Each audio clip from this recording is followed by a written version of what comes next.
there anything I should know that might cause problems turning it in on time? Yes. Yes, there is. In fact, it's a problem that's been going on for some time. Tell me what it is. Well, it's about my workload. These extra reports I've been doing, they're just more difficult than I thought. Sorry, Henry. The correct answer is C, that Barbara should have been more aware of Arthur's body language and realized that he was telling her non-verbally how he really felt. Tell me, how do you read somebody's body language? Try to recall the kinds of non-verbal cues Arthur was sending at first, when Barbara was being complimentary. He was responsive, interested, and involved. That's right. But when Barbara began pointing out some of his weaknesses, he changed. Yes, his body language changed. And not just one cue, but many. He lost eye contact, he folded his arms, the tempo of his speech became abrupt and short. I see. His body language didn't match what he was saying. That's why it was important for Barbara to check out how Arthur really saw the situation. You mean then she might have taken steps to make him feel more at ease? Exactly. Body language can sometimes communicate more than words. And unless we're sensitive to it, we can find ourselves on different wavelengths and never know why. So, if you picked C, give yourself 20 points. One more chance, Henry.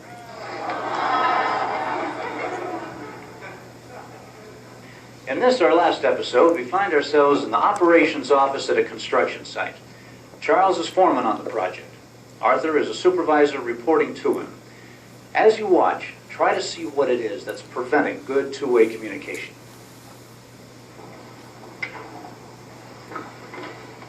Art, I hate to tell you this, but we've got to finish the excavation work by Monday. The cement trucks will be here at 7 on Tuesday morning. Now, here's the situation. We have only 6 hours of work left. Tuesday morning? Oh, we've only got 2 days left. It can't be done, eh? It won't work. Yes, it can. You see, we have 6 hours of work left on site. At 7 in the morning, always pressure, always emergencies. Look, I've spent many hours on this. Now, let me show you. Now, you see the schedule. You look here at Building A and then over again at Building C. Well, if you take 2 of your bulldozers and 4 of your carpenters away from C completely and concentrate on A, with the added equipment and manpower, by the time the cement truck arrives, then... I got it. I thought of a way it could be done. Now, it might cost some extra money in overtime, but it could work. Arthur's not listening. Communication has broken down. What's the best thing Arthur could do to improve his listening habits? A. Arthur should concentrate on what it is Charles is saying. B. Arthur should listen for the key ideas and separate them from the details. C. Arthur should delay judgment until he has heard Charles out. B.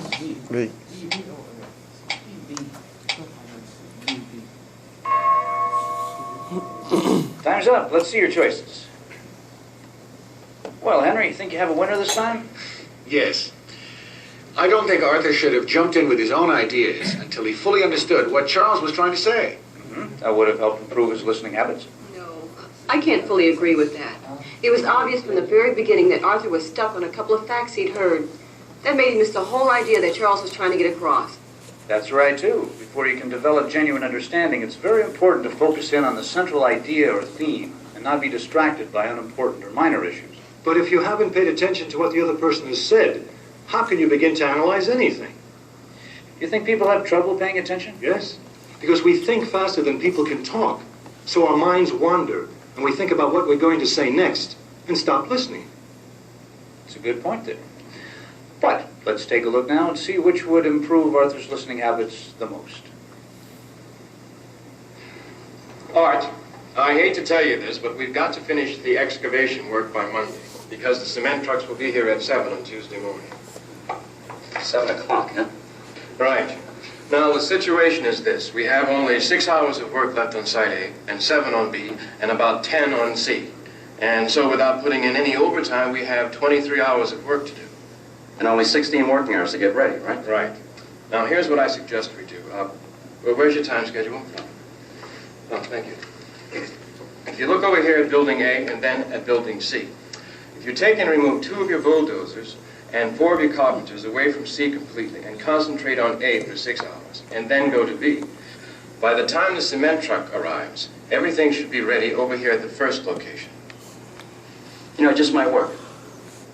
Let me look it over for a while. Okay. I might have some questions.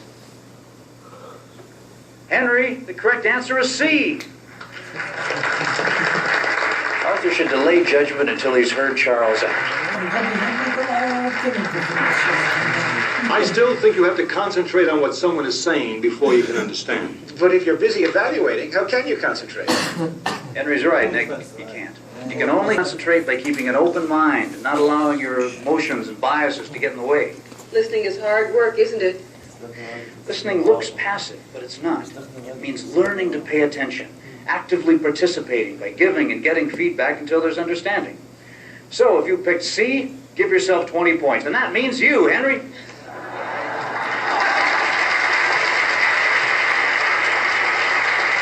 Before we wrap up, I have a bonus question.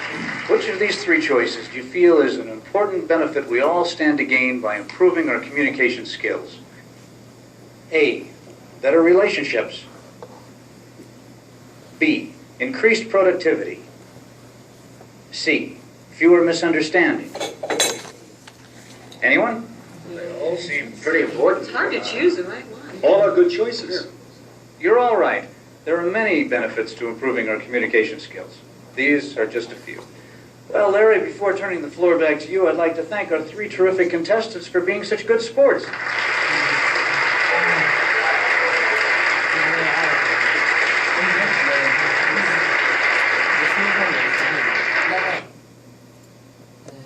إعادة للبنفيتس نسجلها.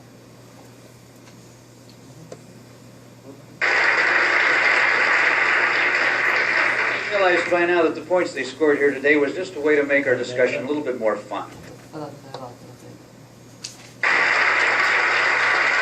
Before we wrap up, I have a bonus question. Which of these three choices do you feel is an important benefit we all stand to gain by improving our communication skills? A, better relationships.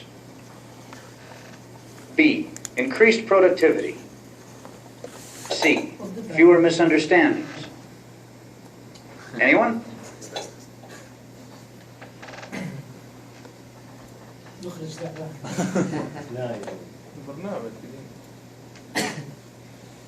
Relationships. B, increased productivity.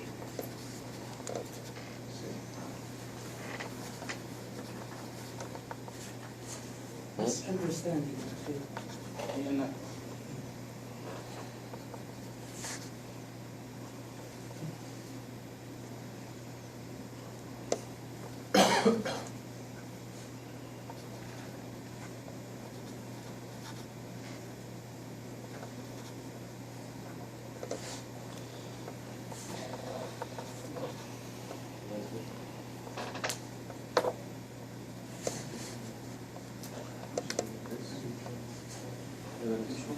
اسم الأخيرة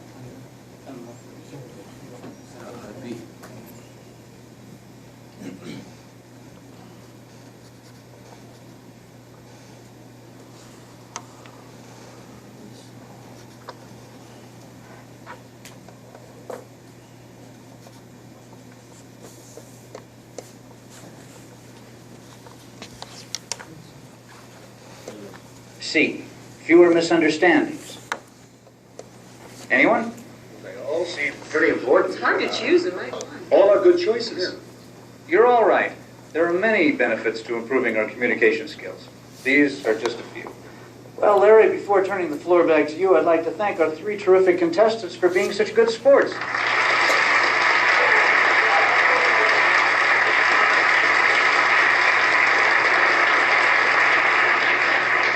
You realize by now that the points they scored here today was just a way to make our discussion a little bit more fun.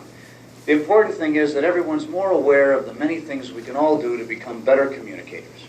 Larry?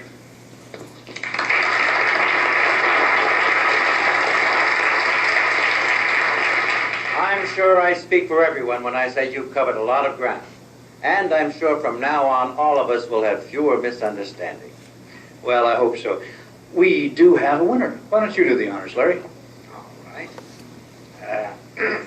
Congratulations, Nick. I hope you enjoy the prize.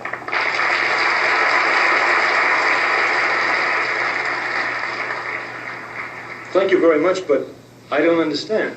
Why? What's wrong? See for yourself.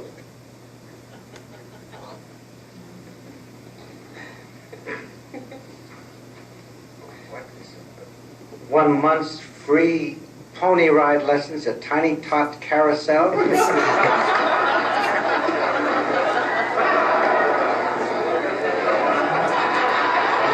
That's what I got for my granddaughter's birthday. Must be some misunderstanding. Of course, I told my secretary to call, and at the same time, I asked her to. Well, it's all very confusing. She couldn't have been listening to me. You should have begun by organizing your thoughts. Maybe you chose the wrong method to communicate. Did you get feedback to make sure she understood? See, if you had been more sensitive to our body language, maybe then...